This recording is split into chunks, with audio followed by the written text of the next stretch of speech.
preaching. Oops, that's what happens when you arrive back into the country at 4:30 in the morning, but I am awake. I'm grateful for that, and hopefully you'll stay awake as well. Thank you very much for asking me back. As Gerard said, we are very grateful for the time we had in the manse over there, but today I actually had to get in my car to get here. We've moved to the dizzy heights of Willsborough, which isn't that far away really, is it? But today I'm going to go right back into the Old Testament, and I'm going to talk about Nehemiah. And shockingly, I'm in Nehemiah 3, but I'm actually not going to read Nehemiah 3 out to you, because if you did look at it, you would realise that it's just this huge long list of what people are saying, of what people did. Basically, it's a list of jobs that happen. So, it would take me like 20 minutes to read it to you.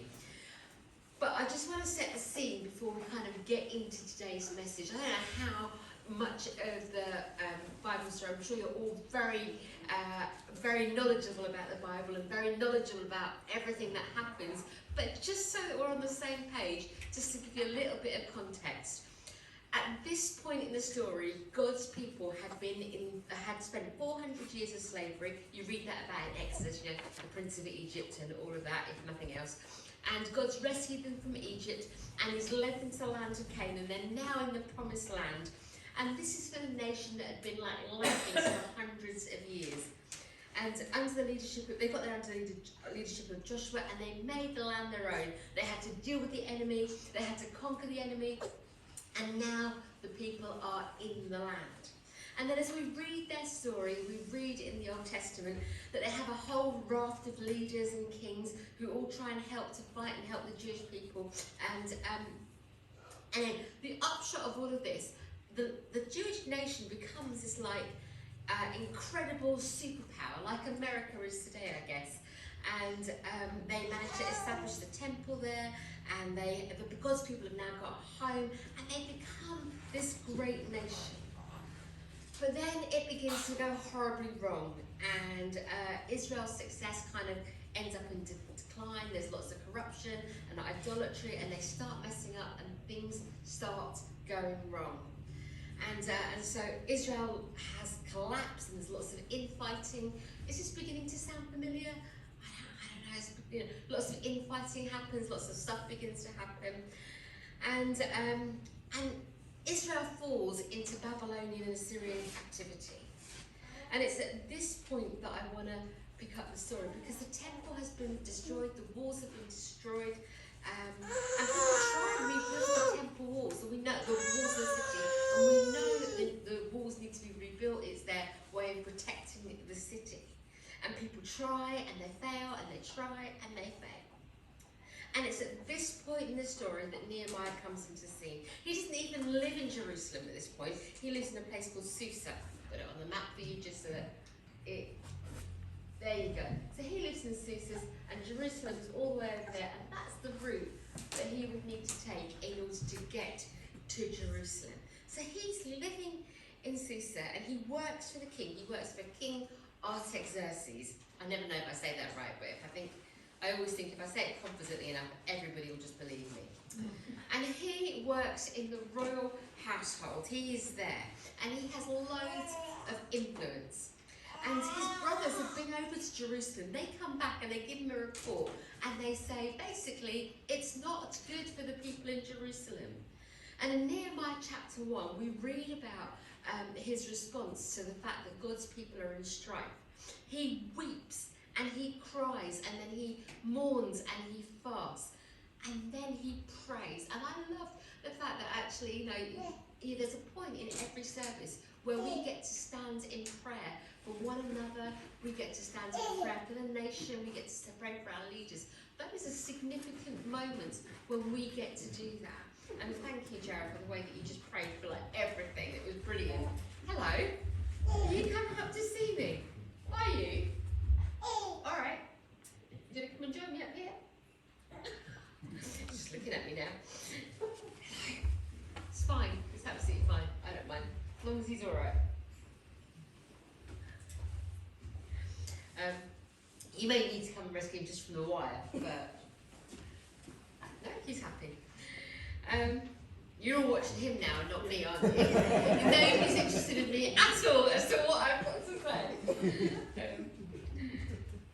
Anyway, what I was saying was that Nehemiah gets upset over the news. But he doesn't just stay being upset. He doesn't just stay being disappointed. He decides that he needs to do something about it. I'm going to come and grab play. Okay. We're going to come and have a little chat. Right. Oh. Did you want to say hello to everybody? Here you go. That's alright.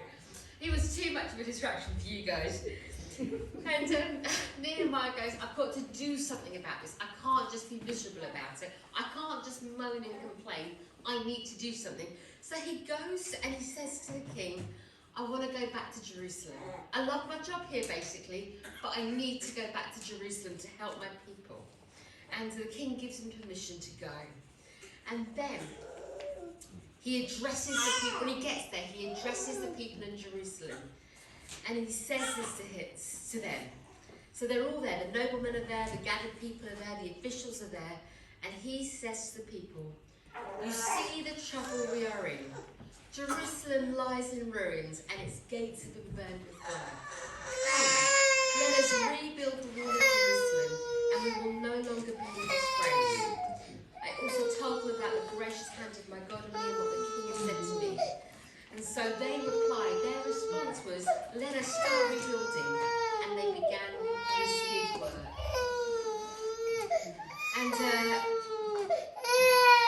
And so he cast a vision. He gave the people, the Israelites, a vision. And he said, we're going to build this together. And they agreed with him that they would do it. And so then in Nehemiah 3, as I said, I'm not going to read it out to you because it's a long list of names of who did what and when they rebuilt the walls. And but not only does it tell you what they did, but it also told us what they did for a job. Now, interestingly, the people that rebuilt the walls, their profession, their skills, you'll discover there wasn't a single builder amongst them. What you will discover, there is an awful lot of goldsmiths and an awful lot of jewellery makers. Now, I don't know about you, but when you want some work done in your house, and I know there's been a lot of work done in the manse, you're not going to ask for a jewellery maker or a goldsmith to rock up to come repaint the manse and to put the new kitchen in. You're going to ask people with skills. Tim and I have just built a house, it's very lovely, but I know that we're going to have some work done there. I'm not going to knock at like, Beaverbrooks or Pandora and say, excuse me, could you send me some people to help me do my house? I'm going to look for a builder and a plumber. I'm going to look for the people with the right skill set to be able to come and help us with our home. But actually, in this particular list, there wasn't a single builder. There were just jewellery makers and craftspeople. What we find in Nehemiah chapter 3 is a whole bunch of men and women who were not fit, not qualified for the purposes of building a wall. And this is not unique in the Bible. We find that God continually uses people who aren't qualified for the task. And we can always fall into that trap of thinking, I can't possibly do that for God, I haven't got the right skill set. But actually, all God says to you this morning is, are you willing? With the bits that you've got, whatever you've got, wherever you're at in life, no matter how busy you are, no matter what else is going on, he just simply says, are you willing? And whatever you are willing with, he is willing to use it, and he breathes life onto all that you have got. I don't know how many of you are football fans in the room, and I don't know how many of you support Manchester United. Not that many, I suspect. Oh, you do? Excellent. Great, I'm glad somebody does. We don't in our household, we're an Arsenal household, but anyway, Manchester United. So this is the class of 92. So this is like the under team, if you like. They were the team that were being trained to become significant footballers.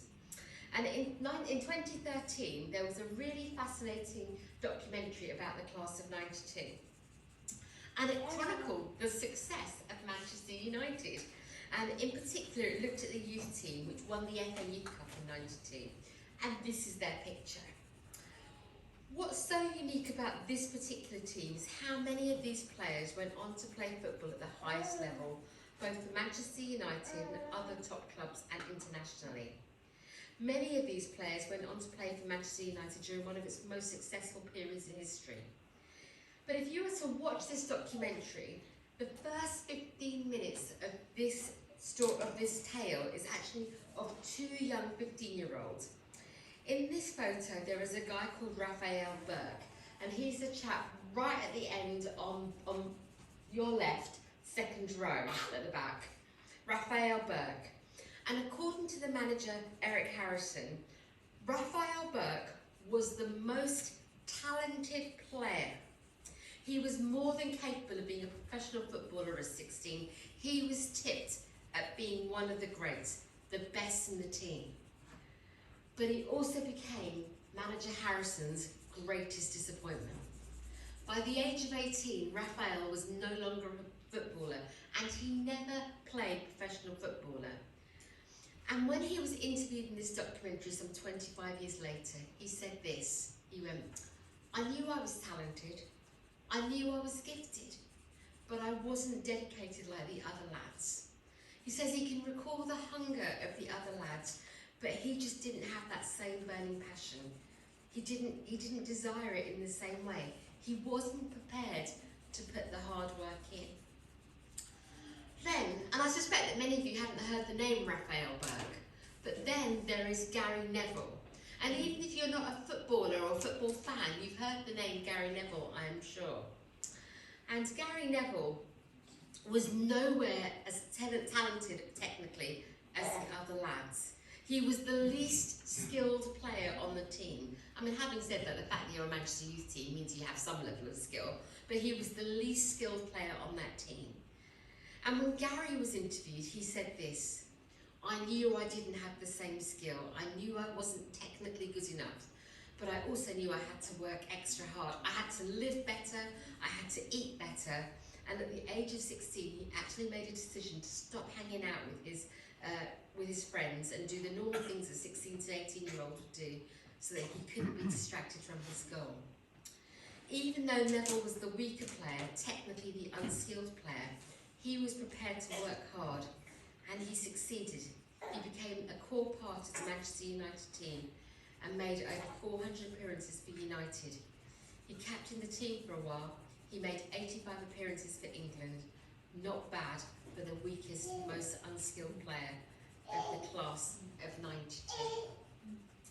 The people who built the walls around the city of Jerusalem weren't qualified, but they were prepared to bring their skills, their talent and their experiences to be able to deal with the task that was at hand.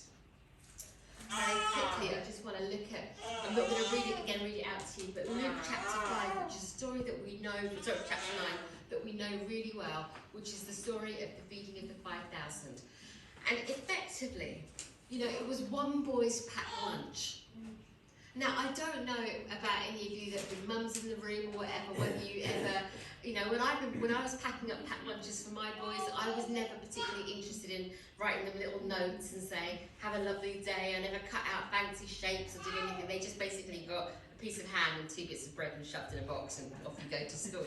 I was never that fancy mum. But there are some mums that do that. But yeah, that morning when that kid got his packed lunch together for the day, did he think that, you know, his 5 loaves and 2 fish were going to basically spark one of the biggest miracles in the Bible? Jesus took whatever was at hand and created one of the most incredible miracles. God is in the business of taking ordinary, unremarkable people and showing his mighty power. He takes our weaknesses and our lack of skill and our lack of qualifications, and he just breathes on us in this incredible way and multiplies his stuff in us. He takes our brokenness and he grows things. He's able to take unskilled people and build a wall around a city to make it great again. And we can bring to God whatever we've got, no matter how small or how ordinary we think it is or how insignificant we think it is. He will multiply.